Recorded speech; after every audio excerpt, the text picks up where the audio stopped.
అందరూ అందరూ వస్తున్నారు ఇంకా ఇదే లాంగ్ కట్ ఇదే పేపర్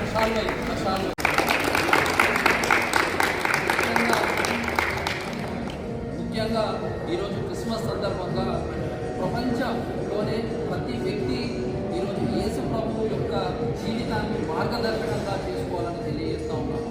ఈరోజు ప్రపంచ శాంతి జరగాలి అంటే ఒకటే ఒక మార్గము, ఆయన చెప్పిన శాంతి మార్గమే మెయిన్ అని చెబుతున్నాను. ఈరోజు ప్రపంచంలోనే ఏ ఆయుధాలు ఏ అణ్వస్త్రాలు అవసరం లేదు, ఆయన చెప్పిన శాంతి మార్గమే ఇంపార్టెంట్ అని.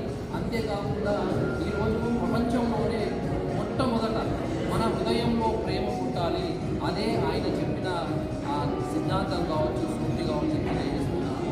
అంతేకాకుండా కరుణ, జాలి, దయ అలాంటి వాటితోనే మనం ముందుకు సాగుతూ పోవాలి. మరియు అంతేకాకుండా ఎవరైతే బలహీనంగా ఉన్నారో, ఎవరైతే నిస్సహాయులుగా ఉన్నారో వారికి చేయుతనివ్వడము, వారిని ఆదుకోవడమే నిజమైన దైవం అని ఆయన చెప్పిన సూక్తి అని తెలియజేస్తున్నాను. ఈరోజు క్రిస్టియన్ యొక్క ధర్మ సారాంశం ఏంటి అంటే ఒకసారి ఆలోచన చేస్తే ఈరోజు ధైర్యంగా ప్రతి ఒక్కరిని కష్టాల్లో ఉన్న వారికి, ఎవరికైతే అండగా కావాల్సిన వాళ్ళకి మనం నిలబడాలని తెలియజేస్తున్నాను.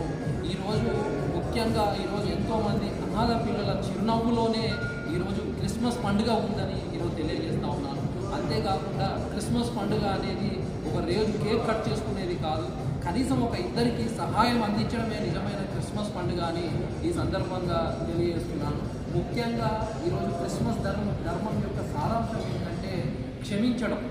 ఎందుకంటే కక్ష లేకుండా క్షమించడం, ప్రతీకారం లేకుండా ప్రేమించడం, ద్వేషం లేకుండా దయతో జీవించడమే క్రిస్మస్ యొక్క ధర్మ సారాంశం అని తెలియజేస్తున్నాను. ప్రతి ఒక్కరూ ఒక రోజే కాకుండా 365 రోజులు సాటి మనిషికి ప్రేమగా, దయతో, కరుణతో సహకారం అందిస్తూ ప్రేమను నింపడమే నిజమైన క్రిస్టియానిటీ అని తెలియజేస్తున్నాను. థ్యాంక్ యూ అండి.